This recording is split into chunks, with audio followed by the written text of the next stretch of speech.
السلام علیکم اسٹوڈنٹس. ہم چیپٹر نمبر 7 پڑھ رہے ہیں پروجیکٹ کاسٹ مینجمنٹ. ٹھیک ہے. پروجیکٹ کاسٹ مینجمنٹ میں آپ کے پاس 4 چیزیں ہیں، 4 کمپوننٹس ہیں اس کے: resource planning, cost estimating, cost budgeting and cost control. ٹھیک ہے، یہ آپ ڈائیگرام بھی دیکھ رہے ہیں. پروجیکٹ کاسٹ مینجمنٹ کی ریسورس پلاننگ، اس پروسیس میں ان پٹس کیا ہوں گے، کون سے ٹولز اور ٹیکنیکس یوز کیے جائیں گے، اور اس پروسیس کے بعد ریسورس پلاننگ کے بعد آپ کو آؤٹ پٹس میں کیا چیز ملے گی. ٹھیک ہے، آپ نے یہ اچھے طریقے سے یہ سارے چاروں کمپوننٹس جو ہیں وہ اچھے طریقے سے لرن کر لینے ہیں کہ ان پٹس کیا کیا ہوں گی، اور ٹولز اینڈ ٹیکنیکس کون کون سی یوز ہو رہی ہیں، اور آؤٹ پٹس کیا ہوں گی. آج یہاں پہ ہم ایک کمپوننٹ جو ہے وہ ڈسکس کریں گے جو ہے ریسورس پلاننگ. ریسورسز کیا ہوتے ہیں؟ پروجیکٹ کو کمپلیٹ کرنے کے لیے جو بھی فزیکل مٹیریل آپ کو چاہیے وہ اس کے ریسورسز ہوں گے. ریسورسز میں وہ ساری لیبر پیپل بھی آ جائیں گے، اور فزیکل مٹیریل بھی آ جائے گا، ایکوپمنٹ بھی آ جائے گا، بلڈنگز بھی آ جائیں گی. یہ اس کے ریسورسز ہیں. بیسیکلی آپ نے ان ریسورسز کی پلاننگ کرنی ہے. پلاننگ کا مطلب یہ ہے کہ آپ نے ریسورسز کو لسٹ آؤٹ کرنا ہے، لسٹ ڈاؤن کرنا ہے کہ آپ کو کون کون سے ریسورس چاہیے پروسیس کو کمپلیٹ کرنے کے لیے، اور ان کی کوانٹٹی کیا ہوگی. ایک ڈیٹیل ڈسکرپشن جو ہے وہ ریسورس پلاننگ کے بعد ریسورس ریکوائرمنٹس کی صورت میں آپ کے پاس آ جائے گی. ریسورس پلاننگ کی definition: resource planning involves determining what physical resources, کون سے فزیکل ریسورسز چاہیے آپ نے ان کو ڈٹرمن کرنا ہے. فزیکل ریسورسز میں پیپل، ایکوپمنٹ اور مٹیریلز آ جائیں گے. And what quantities of each, اور ہر ریسورس کی کتنی مقدار، کتنی کوانٹٹی یوز ہوگی. Should be used and when they would be needed to perform project activities.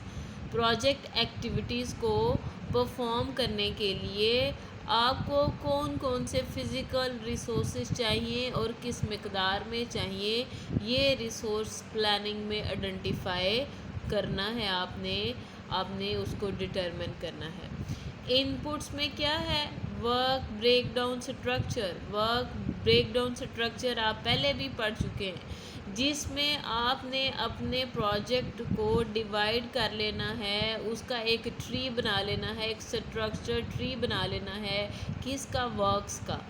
کہ آپ نے پروجیکٹ کو کمپلیٹ کرنے کے لیے کون کون سے ٹاسک پرفارم کرنے ہیں، اور میجر ٹاسک پہلے لکھ لینے، اور اس کے بعد اس میجر ٹاسک کو فردر مائنر ٹاسک میں، تاکہ ایک ڈیٹیل ڈسکرپشن آپ کے پاس آ جائے سیٹ آف ایکٹیویٹیز کی، آپ کے پروجیکٹ کی. اور وہ ساری ایکٹیویٹیز کا مقصد کیا ہے؟ To achieve project objectives. Project کے آبجیکٹیوز کو اچیو کرنا. ٹھیک ہے جی، یہ ورک بریک ڈاؤن اسٹرکچر ہے. Historical information. ہسٹوریکل انفارمیشن کا کیا مطلب ہے؟ جو پروجیکٹ آپ بنانے جا رہے ہیں اس سے پہلے بھی تو پروجیکٹ بنے ہوں گے. پریویس پروجیکٹ سے ایک آئیڈیا لے لینا، اوور ویو لے لینا کہ اس پروجیکٹ کو کمپلیٹ کرنے کے لیے کون کون سے ریسورسز آپ کو اویلیبل تھے، کون سے ریسورسز اس میں یوز ہوں گے. ٹھیک ہے جی، وہ ہسٹوریکل میں آ جائے گا. اسکوپ سٹیٹمنٹ بہت زیادہ ضروری ہے. اسکوپ سٹیٹمنٹ ہر فیز میں آپ کے پاس ہونی چاہیے، جس میں پروجیکٹ کی آبجیکٹیوز ہیں، پروجیکٹ کی جسٹیفیکیشن ہے کہ یہ پروجیکٹ آپ کر رہے ہیں اور کیوں کر رہے ہیں. یہ ساری چیزیں آپ کے پاس ہونی چاہیے ریسورسز کو پلان کرتے ہوئے. اس کے بعد ریسورس پول ڈسکرپشن. ریسورس پول ڈسکرپشن میں کیا ہوگا جی؟ نالج ہوگا، ڈیٹیل ڈسکرپشن ہوگی ریسورسز کی، جو ریسورسز آپ کی پروجیکٹ کے لیے بہت ضروری ہیں، اور کیا وہ ریسورسز اویلیبل بھی ہیں کہ نہیں ہیں. آپ ڈفرینٹ ایریا میں رہ رہے ہیں، وہاں پہ ڈفرینٹ پروجیکٹ جو ہے وہ کر رہے ہیں، وہاں پہ ان ریسورسز کی اویلیبلٹی کو، اس کی پوٹینشنلی کو بھی تو آپ نے جو ہے وہ ڈٹرمن کرنا ہے. The amount of detail and level of specificity of the resource pool description will vary, for example during the early phase. اور یہ چینج ہوتی رہے گی. ٹھیک ہے. آپ کی پروجیکٹ ٹیم میں جو انجینئرز ہیں وہ جو ہے وہ ایک اس کا ڈیٹیل ڈسکرپشن بنا لیں گے.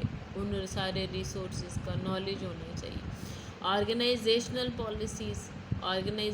پالیسیز کا کیا مطلب ہوگا کہ آپ کی کمپنی میں جو ڈفرینٹ پیپل ہیں، جو سٹاف ہے، ان کے بارے میں آپ کی کیا پالیسیز ہیں. ٹھیک ہے. آپ کی اکوپمنٹس کی کیا پالیسی ہیں، اگر آپ نے لیبر ہائر کرنی ہے، اگر آپ نے را مٹیریل منگوانا ہے. ٹھیک ہے. وہ ساری چیزیں یہاں پہ ڈسکس کی جائیں گی. اور اس کے بعد ہے جی ایکٹیویٹی ڈیوریشن ایسٹیمیٹس.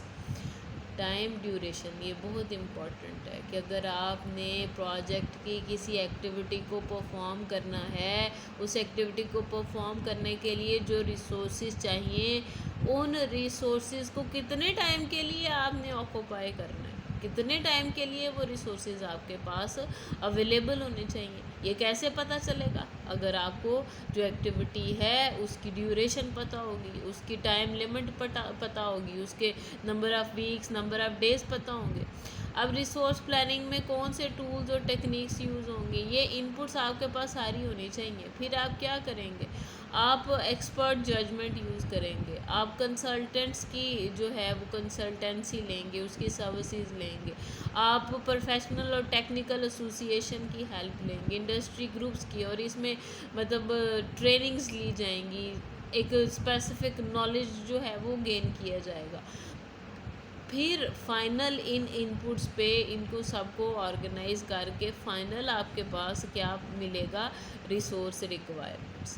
یہ ریسورس پلاننگ کا آلٹرنیٹیو آئیڈینٹیفیکیشن بھی اپلائی کیا جائے گا، جس میں آپ ڈفرینٹ ٹیکنیکس کو یوز کرتے ہوئے آپ نے یہ والا آؤٹ پٹ اچیو کرنا ہے. ٹھیک ہے.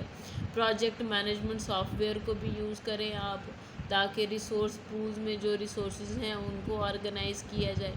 پھر آپ کو لاسٹ پہ کیا فوکس آپ کا کس پہ تھا کہ آپ نے ریسورس ریکوائرمنٹ جنریٹ کرنی ہے.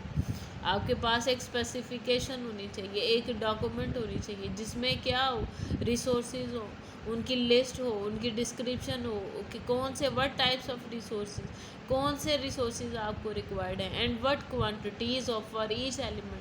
اور ورک بریک ڈاؤن اسٹرکچر کا جو سب سے لویسٹ لیول ہوتا ہے اس پہ آپ کو کسی ریسورس کی کتنی کوانٹٹی چاہیے.